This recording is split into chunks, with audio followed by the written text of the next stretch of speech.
ಹರ್ಷದಿಂದ ನಗವ ನಿಯತ ಮಂತ್ರಿ ಹಠದಿಂದ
ಹಾಗಾದ್ರೆ ಮರಣ ಬರುವುದಿದ್ರೆ ಹೇಗೆ?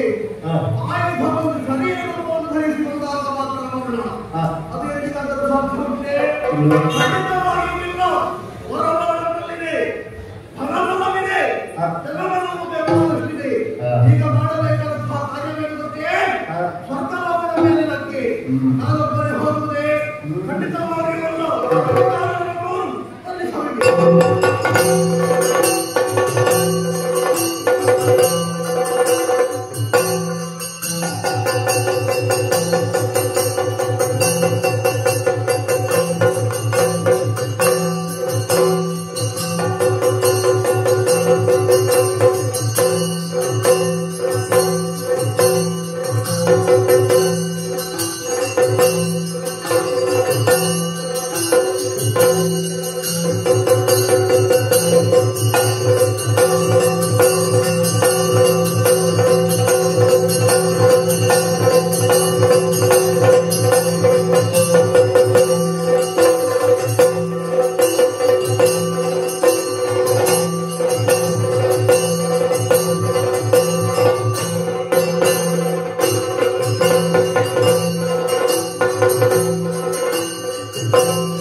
ಅಂತಿದ್ದೀರಿ. ತಮ್ಮಿಂದ ಲಾಭವಾಯಿತು. ಹೀಗೆಲ್ಲ ಹಾಗೆ ಪ್ರಶ್ನಿಸ್ತಾ ಇದ್ದೀರಿ. ಸಂತೋಷವಾಯಿತು. ಬೇರೆ ಏನಲ್ಲ, ಮಹತ್ತರವಾದಂತಹ ಕಾರ್ಯವನ್ನ ಮಾಡಬೇಕು ಎನ್ನುವ ಹಾಗೆ ಆಶೆಯನ್ನು ಹೊತ್ತವವರು ಹಿರಿಯ ವಯಸ್ಸಿನ ದೇವತೆಗಳು ಆ ನಾಗರಾಜನಲ್ಲಿ ವಿಜೃಂಭಿಸುತ್ತಾ ಇದ್ದಾರೆ. ಅಲ್ಲಿಗೆ ಹೋಗಿ ಆ ದಿವಸವನ್ನು ಸಹ ಮಾಡಿತು ವಿವಿಧ ಪೀಠವನ್ನು ನಮ್ಮದಾಗಿಸಿಕೊಳ್ಬೇಕು ಎನ್ನುವ ಹಾಗೆ ಆಶೆಯನ್ನು ಪಟ್ಟಿದ್ದೇವೆ.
ಬರ್ತೇನೆ ಎಂದಾದರೆ ನಿನಗೆ ಬದುಕಲು ಅವಕಾಶವನ್ನು ಕೊಡುತ್ತೇನೆ.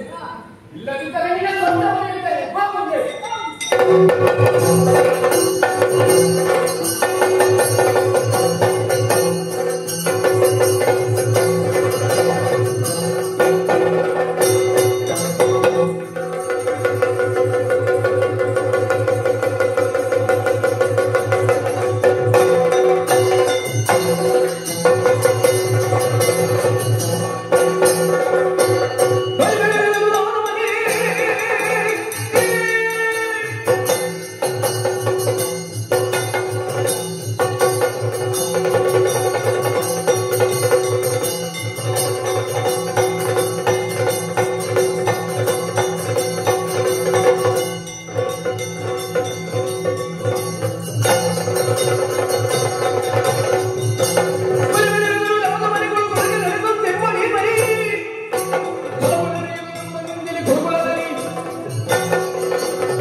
Oh,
ಕಷ್ಟ ಬಂದು ನಿಮ್ಮ ಕಷ್ಟ ಅಂತ ತಿಳಿಯುವುದಲ್ಲ, ಅದು ನನ್ನ ಕಷ್ಟ ನಾನು ತಿಳಿಯಬೇಕಾದದ್ದು.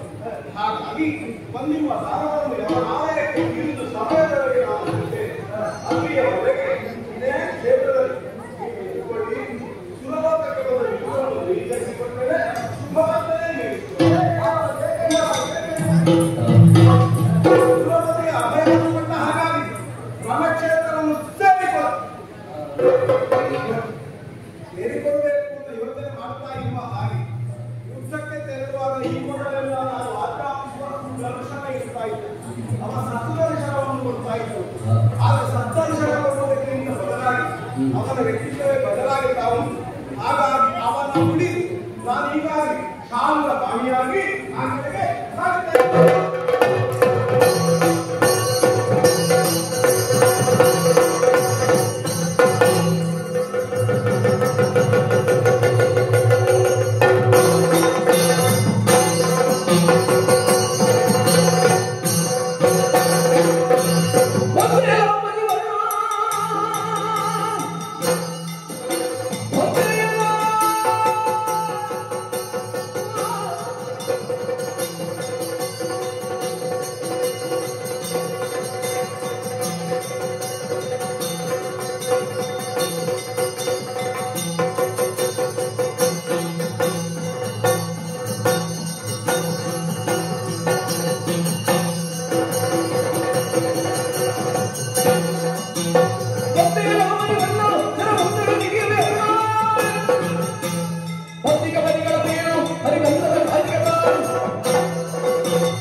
ಎಲ್ಲ ರಾಕ್ಷಸರು ಕೂಡ ಬ್ರಹ್ಮದೇವರಿಂದ ವರವನ್ನು ಪಡೆದುಕೊಳ್ಳುವುದು. ಆದರೆ ನಾನು ಹಾಗಲ್ಲ. ಮತ್ತೆ ನನ್ನ ಕುಲದೇವರಾದಂತಹ ಪರಮೇಶ್ವರನ ವರವನ್ನು ಸಂಪಾದಿಸಿಕೊಂಡದ್ದು. ಅದು ವಿಶೇಷ. ಯಾಕೆ ನಾನು ವರ ಕೊಟ್ಟರೆ ಅದು ವಿಶೇಷ. ನಿನ್ನ ವರ ಯಾರಿಗೆ ಬೇಕು? ಯಾಕೆ ಹೇಳಿದೆ ಗೊತ್ತಾ? ಸುರಪದ ಪಕ್ಷಪಾತಿಯಾಗಿ ಯಾವಾಗಲೂ ನೀನು ಬರುವ. ಆದ್ದರಿಂದ ನೀನು ನನಗೆ ನಿರ್ಲಕ್ಷ್ಯ ಅಂದದ್ದು ಹೇಗೋ ಬಂದಿದ್ದಿ. ತಪ್ಪಾಯಿತು ಅಂತ ಕಾದಿಗೆರಗಿಂದ ಹೊಡಿತು. ಇಲ್ಲದಿದ್ರೆ ಓಡಿಸಿ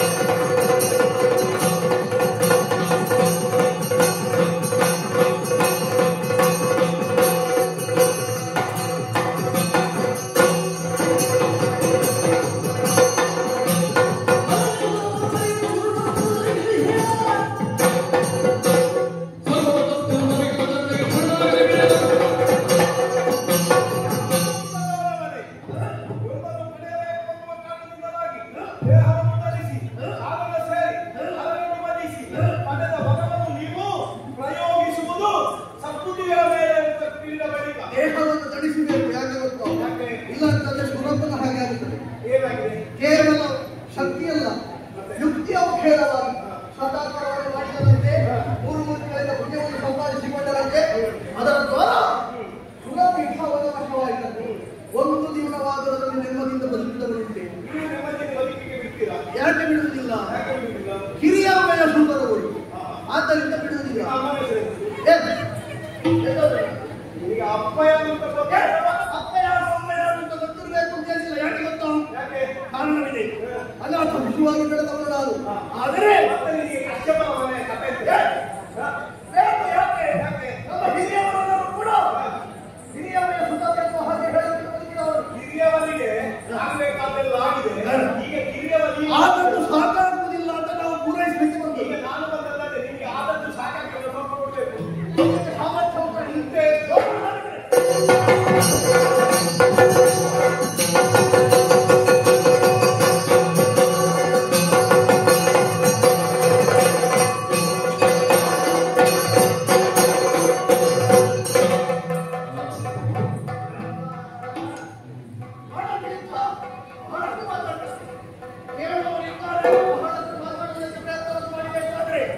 ಎಲ್ಲರೂ ಬಾಯಿ ಮಾತಿಗೆ ಬಗ್ಗುವರಲ್ಲ.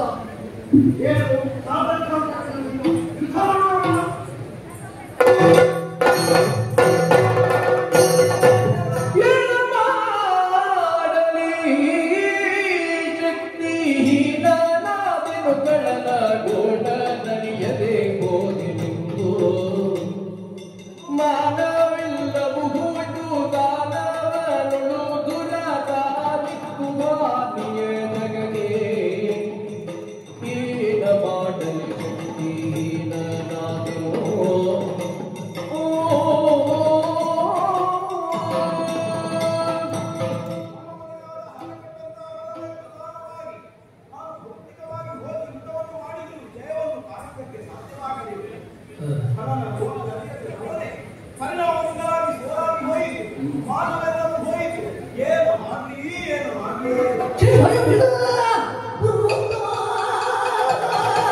ನಿನ್ನ ಮರ್ಯಾದೆ ಹೋದ್ರೆ ನನ್ನ ಮರ್ಯಾದೆ ಹೋದ್ರೆ ನಾಳೆ ಲೋಕನಿಗೆ ಒಂದು ಅಪವಾದ ಬರ್ತದೆ. ಹಿಂದೂ ಹೀಗಾಯ್ತು ಅದಕ್ಕೆ ಅಪವಾದ ಮಾಡಿ ಕೊಡುವುದಿಲ್ಲ. ಯೋಚನೆ ಮಾಡಬೇಡ. ಹೋದಲ್ಲಿ ಮರ್ಯಾದೆ ನನಗೆ ಮಾನಸದಲ್ಲಿ ಇಟ್ಟು ಸುಧಾರಿಸ. ಆದರೆ ನಿನ್ನನ್ನು ನಾನು ಕರೆಯದೆ ನೀವು ಬರುವ ಕಾಣುವ ಕಾರಣಕ್ಕೆ ಮಹಾನುಭವದಿಂದ ಹೌದದು. ಕೆಲವು ಸಲ ಉಳಿದವರ ಯೋಚನೆ ನಾವು ಆಸಾರ ಮಾಡಿದ್ದಾನೆ ಅದರ ಪರಿಣಾಮ ಏನಾಗ್ತದೆ ಅನುಭವಿಸ್ತಾರೆ. ಈಗ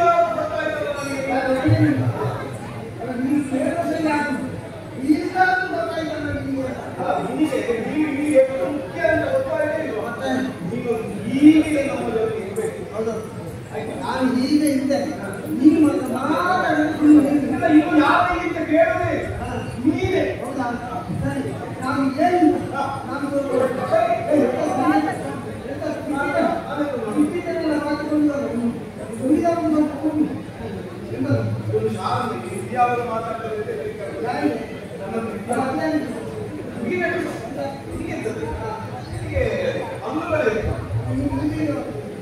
ಪೆಟ್ಟು ಬಿದ್ದಿದೆ ಹೊಟ್ಟಕ್ಕೆ ಹೋಗುದು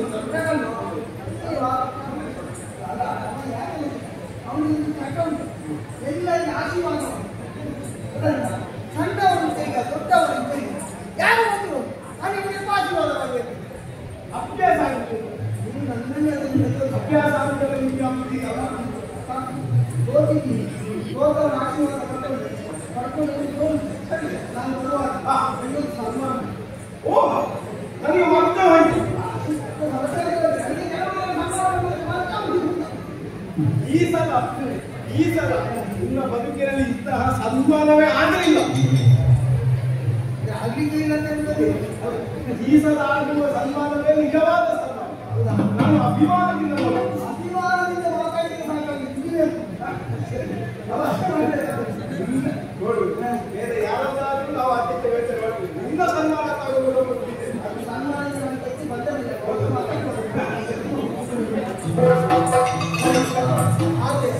ಹೋಗುವ ವರ್ಷ ಹೀಗೆ ಹೋಗುವುದಲ್ಲ. ಬೆಂಕಿಯ ಚೆನ್ನಿನ ಹಾಗೆ ಕಡಕಡ ಕಡಕರಣ ತಿರುಗುತ್ತದೆ.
ಇದನ್ನು ಹೇಗೆ ಉಪಯೋಗಿಸಬೇಕು ಅದರಲ್ಲಿ ಸರಿಯಾಗಿ ಬಳಕೆ ನೀವು ಆಡೋಕೆ ಗೊತ್ತಾಯ್ತು ಏನು ಉಪಯೋಗ ಮಾಡ್ತೀರ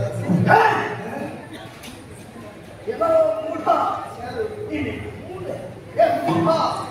ಮರುಳೆ ಯಾಕೆ ಹೇಳಿದೆ ಇದರಿಂದ ಒಳ್ಳೆ ಶಬ್ದ ನಿಮಗೆ ಸಿಗ್ತಿಲ್ಲ ತಂದೆ ಇನ್ನು ಬೇಕು ಮೂಢ ಮರುಳೆ ಮೂಢ ಮರುಳೆ ಮೂರ್ಖ ನಿಮಗೆ ಸಂಸ್ಕಾರ ಇದೆ ಅದು ಅದಕ್ಕಿಂತ ದೊಡ್ಡ ಶಬ್ದಗಳ ಒಮ್ಮೆ ಕಲ್ಪನೆ ಮಾಡ್ತಾ ರಾಕ್ಷಸರಲ್ವ ರಾಕ್ಷಸಂತ ಬಂದಿದ್ದರೂ ಕೂಡ ನಮ್ಮನೆ ಸಾಕಾಗಿ ಬಂದೆ ಅಲ್ಲ ಇದು ನಮ್ಮನೇ ಬಂದ ಅವ್ರು ನಿಮ್ಮನೇ ಬಂದ ಯಾಕೆ ಹೇಳಿ ಮತ್ತೆ ಲೋಹಾವತಿ ಪಟ್ಟಣಕ್ಕೆ ದಾಳಿಯಲ್ಲಿ ನಿಂತವರು ಅದು ನಾನು ಬರ್ಬೇಕು ನೀವು ಬರ್ತೀನಿ ನಾನು ಬಂದ ಇಲ್ಲಿಯ ಕೋಟೆಯನ್ನು ಸುತ್ತವರು ನೀನು ಹಾ ಸಾವಿರಾರು ಅದರಲ್ಲಿ ಒಂದನ್ನು ಪ್ರಯೋಗಿಸಿ ಕೋಟೆಯಲ್ಲೆಲ್ಲ ಸುತ್ತಿಬಿಟ್ಟಿಯಾರೋ ಯಾಕೆ ಬಂದೆ ನಾನು ಶತ್ರು ಪ್ರಸೋದ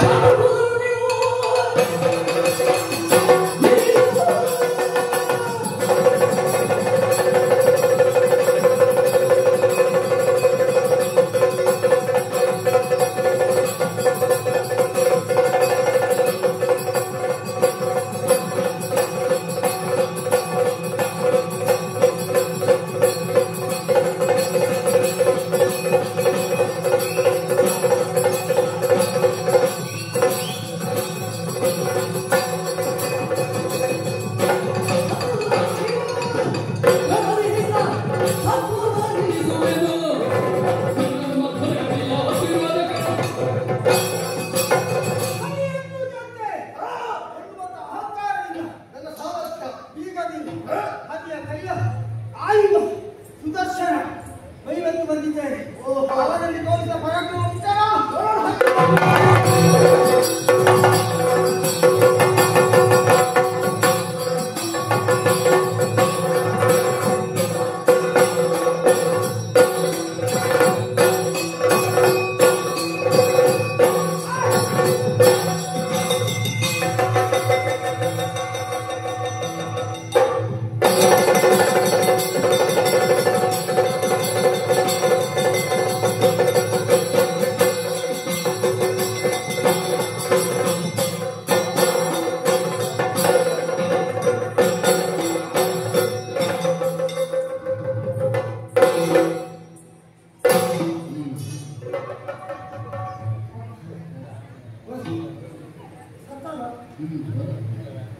ಇದು ಸಣ್ಣ ಸಂಶಯ ಒಬ್ಬರಿದ್ರೆ ಆಗ್ತದ ಈಗ ಗೊತ್ತಾಯ್ತು ಒಬ್ಬರಿದ್ರೆ ಆಗ್ತದೆ ಮತ್ತೆ ನನಗೆ ಅವಯತ್ತೀನಿ ನಾನು ಒಬ್ಬರೇ ಇಷ್ಟು ಮಾಡ್ತಾನೆ ನನಗೆ ಹರಿಯ ಅವಶ್ಯಕತೆ ಉಂಟು ಈಗ ಗೊತ್ತಾಯ್ತು ನೇರವಾಗಿ ಇವನನ್ನು ಕೊಂದ ವಿಚಾರ ಅವರಿಗೆ ಹೇಳಬೇಕಾಗ್ತದೆ ಓಕೆ ನಾನೇ ಓದಿ ಹೇಳಿದೆ ಅಲ್ಲಿ ನಾನೇ ಸಣ್ಣ ಅವನಿಗೆ ಗೊತ್ತಾಯ್ತು ಅವನಿಗೆ ಬಂದಿದೆ ಬರುವಾಗ ನಾವು ಹೇಗಿರ್ಬೇಕು ಅದು ನಾವು ಇವಾಗ ಮಾಡಿದ್ವಿ ಒಂದು ಕೆಲಸ ಮಾಡಿ ಕ್ಷೀರ ಸಾಗರದ ಘಟ್ಟದಲ್ಲಿ ಸುಮ್ಮನೆ ಆ ಕಡೆ ಈ ಕಡೆಯಿಂದ ಆ ಕಡೆ ಹೋಗ್ತಾ ಇದ್ದೇವೆ ಏನು ಮಾಡ್ತಾನೆ ನೋಡು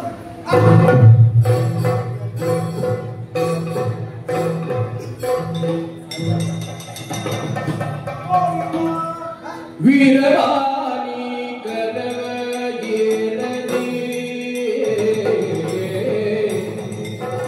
ವೀರ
ಬಯಸುವುದರ ಮೂಲಕವಾಗಿ ಅಕ್ಕಲಿಗ ವೀರನೆನ್ನುವುದನ್ನು ನೀನು ಸ್ಥಾಪಿಸಿಬಿಟ್ಟೆ.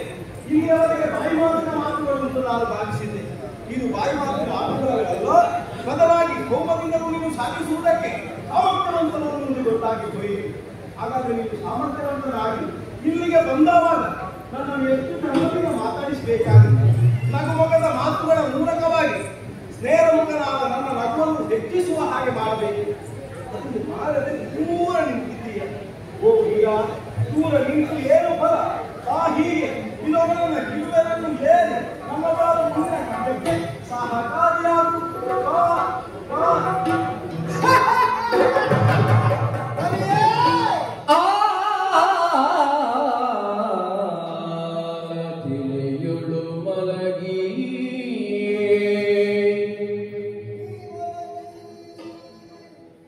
ಆಲತಿಲಿಯುಳು ಮಲಗಿ ತೇಲುವ ಕಾಲ ತೇಲುವ ಕಾಲ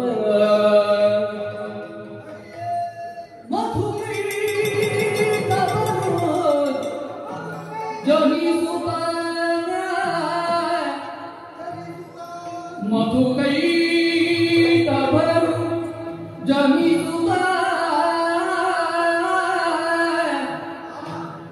ನಾಳಿಗೋ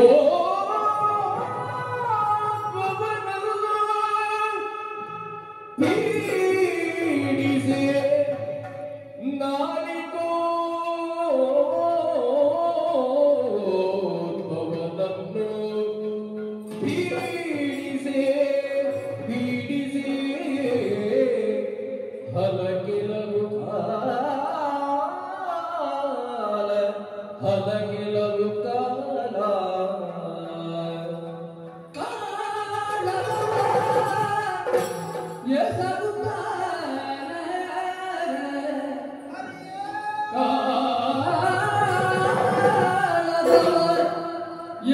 ಯಥಗುತ್ತಲವರಲ್ಲಿ ಸೋಲು ನಿನ್ನಯ ಪಾಲಿ ಗಡಸಲು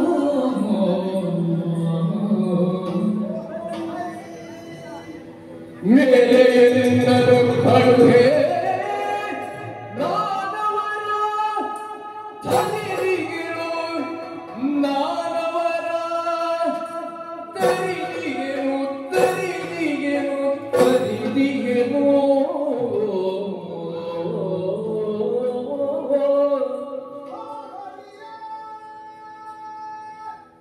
ಹರಿಯೇ ಹರಿಯೇ ಹರಿಯೇ ಆಲದೆಲೆಯೊಳು ಮಲಗಿ ತೇಲುವ ಕಾಲ ಮಧು ಕೈ ತಬರು ಜನಿಸುತ್ತದೆ ನಾಡಿಗೋದ್ದವನನ್ನು ಪೀಡಿಸೆ ಹಲಗೆಲವು ಕಾಲ ಕಾಲದವ ಎಸಗುತ್ತಲವರಲ್ಲಿ ಸೋಲು ನಿನ್ನಯ ಪಾಲಿ ಗಡಸಲು ಮೇಲೆಯನ್ನನ್ನು ಕಲುಗೆ ನಾನವರನ್ನು ತರಿರಿಯೇನೋ ಹರಿಯೇ ಹರಿಯೇ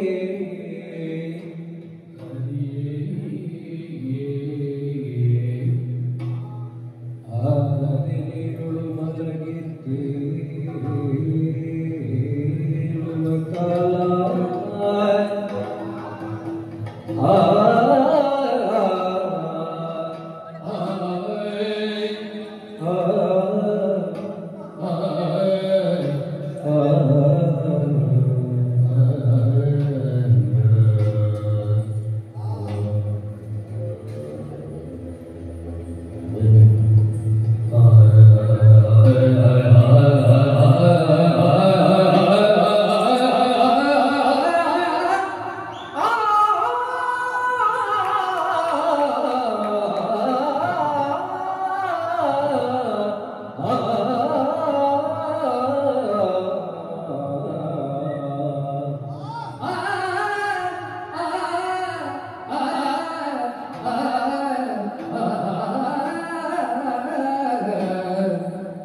ಹರಿ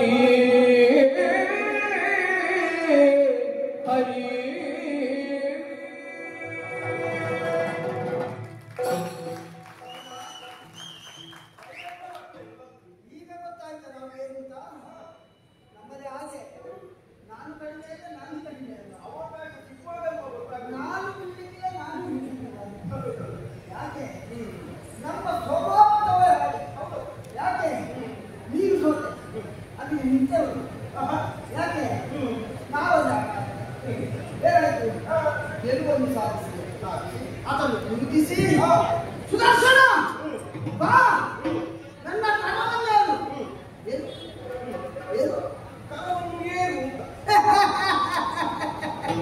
ತೆಗೆ ಅಂತಹ ಒಂದು ದುಸ್ಥಿತಿ ಸುದರ್ಶನಿಗೆ ಇನ್ನೂ ಬೇಕಾ? ಅಯ್ಯೋ ಅದೇ ಒಂದು ಸುಸ್ಥಿತಿ ಇದ್ದಲ್ವ ನೀವು ಮೊದಲು ನಿನ್ನ ದುಸ್ಥಿತಿ ಅಂತ ನಿಮಗೆ ಅರ್ಥ ಆಗಿಲ್ಲ. ಅದೇನಾಗಿದೆ ನಿಮ್ಮ ಪೂರ್ವಾಪರ ಅಂತ ನಿಮಗೆ ಗೊತ್ತಿದೆಯಾ? ಅಂದ್ರೆ ನೀನು ಈ ಗೌರವ ಈ ಮಾನ್ಯತೆ ನನಗೆ ಈಗ ಕೊಡ್ಬೇಕಾದಲ್ಲ, ಮತ್ತೆ ನೀನು ಯಾವಾಗಲೂ ಕೊಡ್ಬೇಕಿತ್ತು. ನನಗೆ ಇಂತಹ ಗೌರವವನ್ನು ನೀನು ಈ ಕಾಲದಲ್ಲಿ ಅಲ್ಲ, ಮತ್ತೆ ಅಂದೊಂದು ಕಾಲದಲ್ಲಿ ಆಲದ ಎಲೆಯ ಮೇಲೆ ಬಾಲ ಮುಕುಂದನಾಗಿ ತನ್ನ ಕಾಲ ಹೆಬ್ಬೆರಳಲ್ಲಿ ಚಿರುಕುತ್ತಾ ನೀರಿನ ಮೇಲೆ ತೇಲುತ್ತಿರುವ ಆ ಕಾಲಕ್ಕೆ ನಿನ್ನ ಕಿವಿಯ ಕಿಂಬಿಷದಿಂದ ಈವರು ರಾಕ್ಷಸರ ಜನನವಾಗಿದೆ. ಮಧು ಕೈಯಿಂದ ಬರುವುದು ಹುಟ್ಟಿದ ಕ್ಷಣವೇ ದೀರ್ಘ ದೇಹಿಗಳು ಹಾಗೆ ಸ್ವಭಾವದಲ್ಲಿ ಕ್ರೂರಿಗಳಾದ ಅವರು ಆ ಬ್ರಹ್ಮದೇವರನ್ನು ವಿಧ ವಿಧವಾಗಿ ಬಿಡಿಸುವುದಕ್ಕೆ ಮುಂದಾದರು.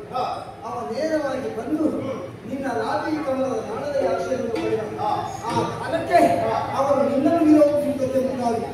ನೀನವರಲ್ಲಿ ಹೋರಾಡುವುದಕ್ಕೆ ಮುಂದಾದೆ.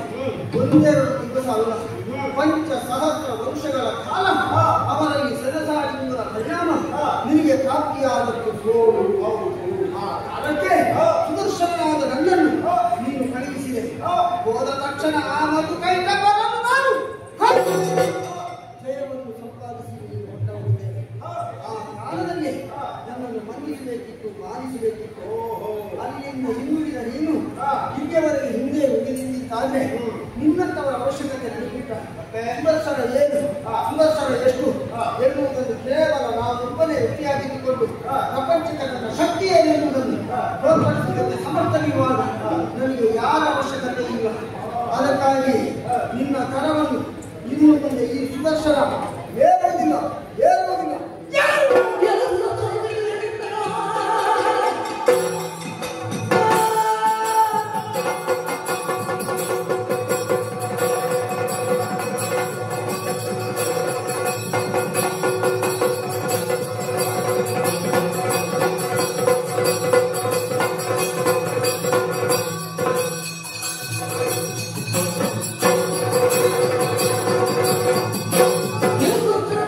Yeah.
ಕರಿಯ ಕರಿದನ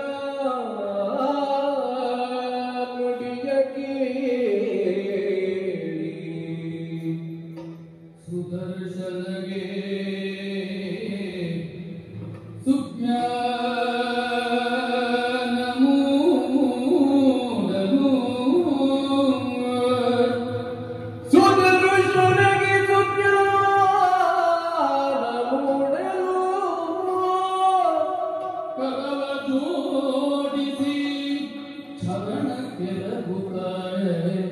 ನುಡಿಸಿದನು ದೇವ ಮನ್ನಿಸು ಮನ್ನಿಸಿದ ಪರಾಧವ ಮಾಧವ ಸುಪ್ರಸನ್ನ ಮುಗುತಿ ಕೇಶವ ಮಾಧವ ಸುಪ್ರಸನ್ನ ಮುಗುತಿ ಕೇಶವ என்னுடைய தகவலில் நில்லோவாத என்னுடைய தகவலில் நில்லோவாத முன்ன நம்பிட பாதையில் போனா வங்கி சென்னபராதவா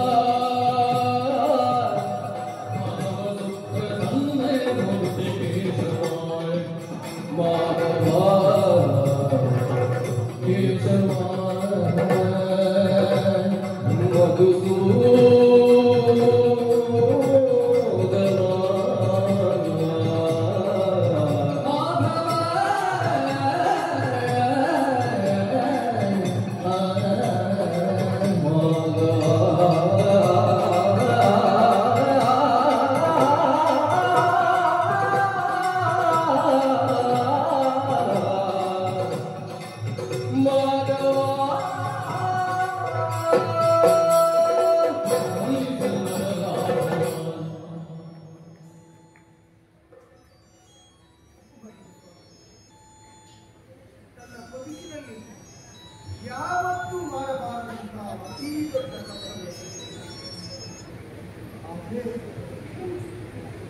ಸತ್ವಗುಣವೇ ನೆಲೆಬೇಕಾದಂತಹ ವೈಕುಂಠ ಲೋಕದಲ್ಲಿದ್ದು ರಜೋಗುಣವನ್ನು ನೆಲೆಸುವುದಕ್ಕೆ ತೊಡಗಿದ ಕಾಲಕ್ಕೆ ನಿನ್ನ ಜೀವದಿಂದ ಹೊರಚಿಲ್ಲಲ್ಪಟ್ಟ ವಾಕ್ಯ ಶಾಪವಾಕ್ಯ ಅದನ್ನು ಕೇಳಿಕೆ ತಡ ಸುದರ್ಶನನ ಅಸ್ತಿತ್ವವನ್ನು ಕ್ಷಣದಿಂದ ಕ್ಷಣಕ್ಕೆ ನಾವು ಕಳೆದುಕೊಳ್ಳುವುದಕ್ಕೆ ತೊಡಗಿದೆ. ಎಂತಹ ಅಪರಾಧ ಇದು! ಇದಕ್ಕಿಂತ ದೊಡ್ಡ ಅಪರಾಧ ಪ್ರಪಂಚದಲ್ಲಿ ಬೇರೆ ಉಂಟಾ? ಅಮೃತಕ್ಕೆ ಸಮಾನವಾದಂತಹ ಹಾಲನ್ನು ಕೊಡುವಂತಹ ಹಸುವಿನ ಕೆಚ್ಚಲಲ್ಲಿ ಕಟ್ಟಿದ್ರೆ ಅದಕ್ಕಿಂತ ಮಿಗಿಲಾದ ಪಾಪ ಪ್ರಪಂಚದಲ್ಲಿ ಬೇರೆ ಆಗ್ತಿಲ್ಲ. ಜನ್ಮ ಜನ್ಮಾಂತರದಲ್ಲಿಯೂ ಆ ಪಾಪದ ಲೇಪವನ್ನು ಯಾರಿಗೂ ತಿಳಿದುಕೊಳ್ಳಲು ಸಾಧ್ಯ ಇಲ್ಲ. ಅಂಥದ್ದೇ ಸಮಾನವಾದ ಪಾಪವನ್ನು ವೈಕುಂಠ ಲೋಕದಲ್ಲಿದ್ದು ನಾನು ಮಾಡುತ್ತೇನೆ ಅಂತಾದರೆ ನೀನಾಡಿದಂತಹ ವಾಕ್ಯ ಸಣ್ಣತೆ ಸ್ವಾಮಿ.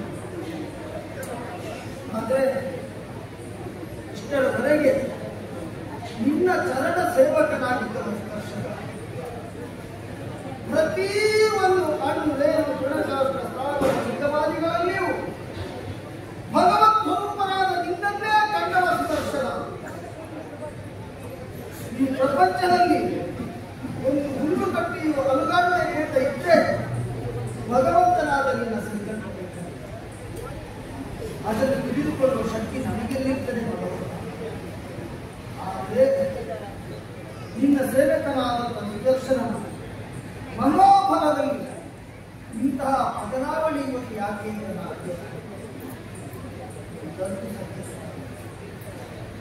ನಿನ್ನಲ್ಲಿ ವಾದ ಮಾಡಿದೆ ಎನ್ನುವಂತಹ ಭಾವ ಅದನ್ನು ಪ್ರಮುಖವಾಗಿ ನನ್ನಲ್ಲಿ ಒಪ್ಪಿಗಿದೆ ಭೇದ. ನಿನ್ನ ಭಕ್ತನಲ್ಲಿ ನೀನು ಮಾಡಬಾರದು ಭೇದ. ಇನ್ನು ಮುಂದೆ ಯಾವತ್ತೂ ಮಾಡುವುದಿಲ್ಲ ನಿನ್ನಲ್ಲಿ ವಾದ. ಇಷ್ಟರವರೆಗೆ ನಾನು ನಂಬಿದ್ದು ನಿನ್ನ ಪಾದ. ಸುದರ್ಶನನ ಬದುಕಿನಲ್ಲಿ ಆಗಬೇಕು ನಿನ್ನಿಂದಲೇ ಬೋಧ.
ಯಾವಾಗಲೂ ಹಾರಿ ಕರ್ಪೂರವನ್ನು ಉರಿದ ಮೇಲೆ ಅದರಲ್ಲಿ ಶೇಷ ಉಳಿಯುವುದಿರುವ ಹೇಗೆಯೋ ಪಾಪಪೂರಿಷ್ಟವಾದ ಮಾತುಗಳನ್ನು ಆಡಿದರೆ ಅದು ಪಶ್ಚಾತ್ತಾಪ ಎನ್ನುವ ಅಗ್ನಿಯಲ್ಲಿ ದಗ್ಧವಾದ ಬಳಿಕ ಅದರಲ್ಲಿ ಶೇಷವನ್ನು ಹುಡುಕುವಂತೆ ಅಂತ ಯಾವತ್ತೂ ಮಾಡುತ್ತಿದ್ದರು.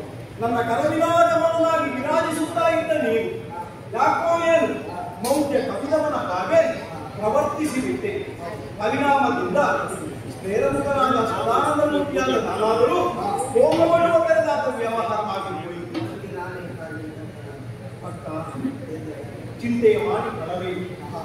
ಪುಣ್ಯಕ್ಷೇತ್ರ ಕೃತಂ ಪಾಪ, ಪುಣ್ಯಕ್ಷೇತ್ರ ಪುಣ್ಯಕ್ಷೇತ್ರದಲ್ಲಿ ಪಾಪ ಮಾಡಿದರೆ ಒತ್ತಡಬೇಕು ವಿಷಯ. ಹಾಗಾದ್ರೆ ಪುಣ್ಯಕ್ಷೇತ್ರದಲ್ಲಿ ಪಾಪಮಾನ ಕುಂಡಗಳು ತೆಗೆಯುವುದು.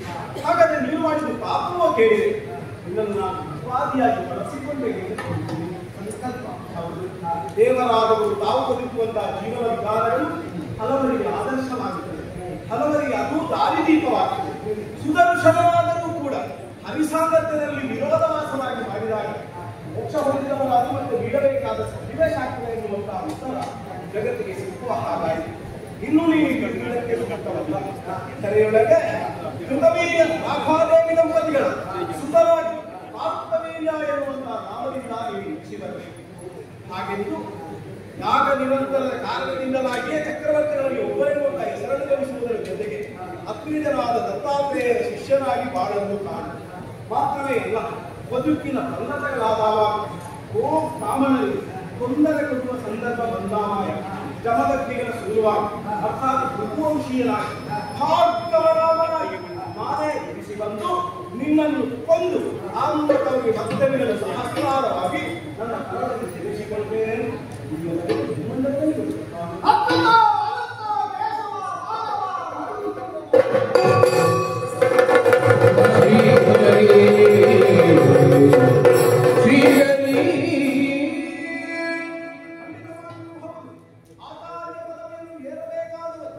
ಈ ಕಾಲಕ್ಕೆ ಆಕಾರ ತಪ್ಪಿದಾಗ ಏನಾಗುತ್ತದೆ ಅನ್ನುವುದಕ್ಕೊಂದು ಉತ್ತರವಾಯಿತು. ಹಾಗೆಂದು ಗಮ್ಯಭೂಮಿಯಾಗಿಯೂ ಪುಣ್ಯಭೂಮಿಯಾಗಿಯೂ ಕರ್ಮಭೂಮಿಯಾಗಿಯೂ ಕಾಣಿಸಿದ ಭೂತಲದಲ್ಲಿ ಹುಟ್ಟುವ ಪ್ರತಿಯೊಬ್ಬನಿಗೂ ಅದೊಂದು ಅವಕಾಶ. ಆ ಅವಕಾಶದಿಂದ ತಾನು ಪರಿಪೂತರಾಗಿ ವೈಕುಂಠದಲ್ಲಿಯೂ ಸ್ಥಾನಮಾನವನ್ನು ಹೊಂದುವುದಕ್ಕಾಗುತ್ತದೆ ಎನ್ನುವುದಕ್ಕೆ ಇದೊಂದು ಸೂಕ್ತವಾದ ಉದಾಹರಣೆ. ಹಾಗಾದರೆ ಇಲ್ಲಿಯವರೆಗೆ ವಿಷ್ಣುವ ಇನ್ನು ರಾಮನ ಲೋಕದಲ್ಲಿ ಜಯರಾಮ ಅಂತ ಕರೆಸಿದರು.